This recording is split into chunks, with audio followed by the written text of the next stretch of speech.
여러분 안녕하세요. 시카고 예수사랑교회 황선웅 목사입니다. 오늘도 말씀을 먹고 실천하고 변화되는 하루가 되시길 소망합니다. 1월 26일 금요일 말씀으로 여는 아침입니다.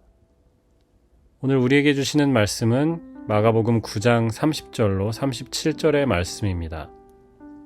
제가 받들어 읽겠습니다. 그들은 거기에서 나와서 갈릴리를 가로질러 가고 있었다. 예수께서는 이것을 남들이 알기를 바라지 않으셨다. 그것은 예수께서 제자들을 가르치시며 인자가 사람들의 손에 넘어가고 사람들이 그를 죽이고 그가 죽임을 당하고 나서 사흘 후에 살아날 것이라고 그들에게 말씀하고 계셨기 때문이다. 그러나 제자들은 그 말씀을 깨닫지 못하였고 예수께 묻기조차 두려워하였다. 그들은 가버나움으로 갔다. 예수께서 집 안에 계실 때에 제자들에게 물으셨다. 너희가 길에서 무슨 일로 다투었느냐? 제자들은 잠잠하였다. 그들은 길에서 누가 가장 큰 사람이냐 하는 것으로 서로 다투었던 것이다. 예수께서 앉으신 다음에 12 제자를 불러놓고 그들에게 말씀하셨다.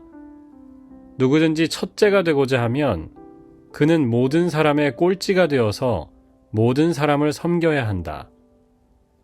그리고 어린이 하나를 데려다가 그들 가운데 세우신 다음에 그를 껴안아 주시고 그들에게 말씀하셨다.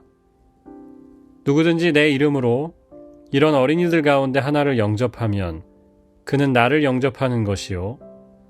누구든지 나를 영접하는 사람은 나를 영접하는 것보다 나를 보내신 분을 영접하는 것이다.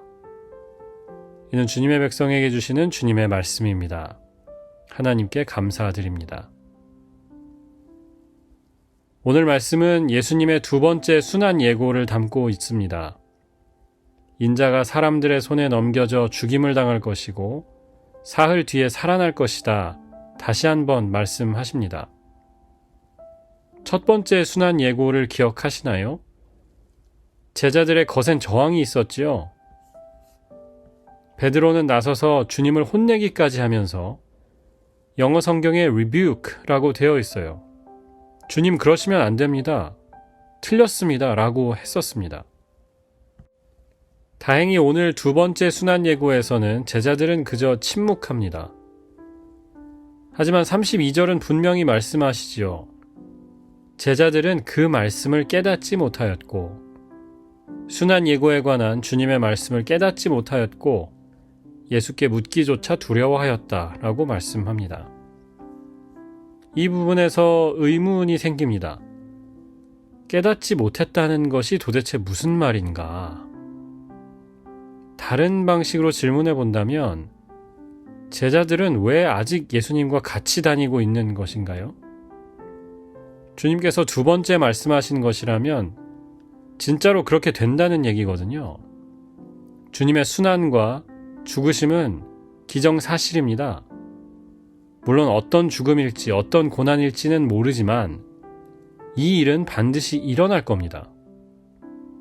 제가 제자 중에 한 사람이었다면 나는 지금 여기서 도망가야 되겠다라고 생각했을 것 같거든요. 엑싯 플랜을 생각했을 것 같아요. 이 질문에 대한 대답은 이어지는 이야기에 나오지요. 33절에 주님께서 물으십니다. 너희가 길에서 무슨 일로 다투었느냐? 34절 제자들은 잠잠하였다. 그들은 길에서 누가 가장 큰 사람이냐 하는 것으로 서로 다투었던 것이다. 마가는요, 일부러 길에서라는 말을 2번 반복합니다. 이 길은 무슨 길입니까? 예루살렘으로 가는 길이잖아요. 지금 이 길은 십자가의 고난과 죽음을 향해 가는 길입니다. 이 길은 사명을 위해 걷는 길이고요. 내 뜻을 내려놓고 하나님의 뜻을 앞세우며 가는 길입니다. 제자들은 바로 그 길에서 누가 가장 큰가 이것으로 다투고 있었죠. 주님께서는 모든 것을 내려놓고 마침내 목숨까지 내려놓으려 하시는데 그 길을 같이 걷고 있던 제자들은 아직도 어떻게 하면 더 움켜쥘 수 있을까? 어떻게 하면 내가 높아질 수 있을까? 생각하고 있는 겁니다. 주님은 어린아이 하나를 가운데에 서게 하신 뒤에 제자들에게 말씀하십니다. 누구든지 내 이름으로 이런 어린아이를 영접하면 그는 나를 영접하는 것이다. 오늘 말씀은 우리에게 분명히 말씀하고 있습니다. 여전히 높아지려고 하는 사람은 십자가의 의미를 모르는 사람입니다. 여전히 포기하지 못하고 여전히 내려놓지 못하는 사람, 겸손을 모르는 사람은 십자가의 길에 서 있는 사람이 아닙니다. 십자가를 향한 우리의 헌신이 어디에서 가장 분명히 나타나는가? 가장 연약하고 힘이 없는 사람들을 향한 태도에서 나타난다는 겁니다. 제자들이 왜 아직 예수님과 함께 이 길을 걷고 있습니까? 자기들이 예루살렘에 가면 예수님 덕분에 한 자리씩 할 줄로 착각하고 있기 때문입니다. 예수님은 이미 유명 인사야. 우리가 예루살렘에 올라가서 아픈 사람 한두 명 고치고 한 2,000명 정도 물고기하고 빵 먹게 해주면 예루살렘 전체가 우리 것이나 마찬가지야. 사람들이 홀랑 우리한테 안 넘어오고 배겨? 이 생각을 하고 있기 때문에 예수님을 떠나지 않고 있는 겁니다. 주님에 대해 오해하고 있는 겁니다. 몇 년 전에 한국의 한 유명한 스님이 여론의 비난을 받은 적이 있었습니다. 책도 쓰시고 또 TV에도 많이 나오는 분이셨는데 무소유에 대해서 말씀을 많이 하셨어요. 내려놓는 거, 포기하는 거 이런 것들로 유명해진 스님이셨어요. 그런데 한 방송에서 자기 집을 공개했는데 난리가 났죠. 알고 보니까 뉴욕에도 집을 한 채 소유하고 계셨더라고요. 공술의 공수거라는 말이 있지 않습니까? 빈손으로 왔다가 빈손으로 간다 이런 뜻인데 사람들이 조롱을 섞어서 공술에 빈손으로 와서 풀수거 손을 가득 채워서 간다고 했습니다. 저는 같은 종교인이라 사실 부러운 점이 많았는데요. 어쨌든 누가복음 10장의 선한 사마리아인 이야기가 생각납니다. 이 이야기는요, 한 율법사가 예수님께 질문을 하잖아요. 그러면 내 이웃이 누구입니까? 라는 질문에 대해서 주님께서 주신 답입니다. 강도를 만나서 길에 쓰러져 있는 한 사람이 있었습니다. 아마 유대인이었을 겁니다. 그 사람을 제사장이 지나가면서 못 본 척하고 그냥 가잖아요. 레위인도 피해 가지요. 그런데 세상에 사마리아인이 그를 도와줍니다. 그리고 주님이 물으십니다. 누가 강도 만난 자의 이웃인가? 율법사는요, 내 이웃이 누구입니까? 하고 물었어요. 내 관점에서 평가하기에 내가 보기에 이웃이 누구입니까? 라고 물었어요. 하지만 주님을 관점을 바꾸어 주십니다. 아니, 강도 만난 사람의 입장에서 이웃이 누구인가? 라고 물으시잖아요.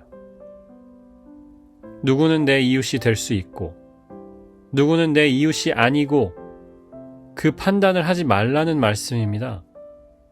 어려움을 당한 사람이라면 누구든지 내 이웃이고 손해가 나든 어려움을 겪든 가서 그를 도우라는 말씀이에요. 오늘도 질문으로 마치고 싶습니다. 나는 참으로 십자가의 길에 서 있는가? 우리 스스로에게 물어보아야 합니다. 또한 우리의 삶에 지금 내가 영접하길 원하시는 어린 아이는 누구입니까? 기도하겠습니다. 오늘도 말씀을 허락하시니 감사합니다.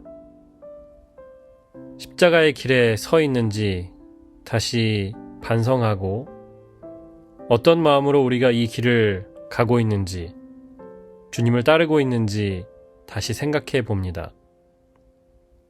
깨닫지 못할 때에도 또 주님이 달아보시기에 합당하지 못할 때에도 우리를 사랑하시는 주님, 새로운 마음 주시고 그래서 우리 가운데 있는 연약한 사람들을 섬기게 하시고 나보다 남들을 낮게 여기고 겸손한 마음으로 주님을 따르는 저희가 되게 하여 주시옵소서.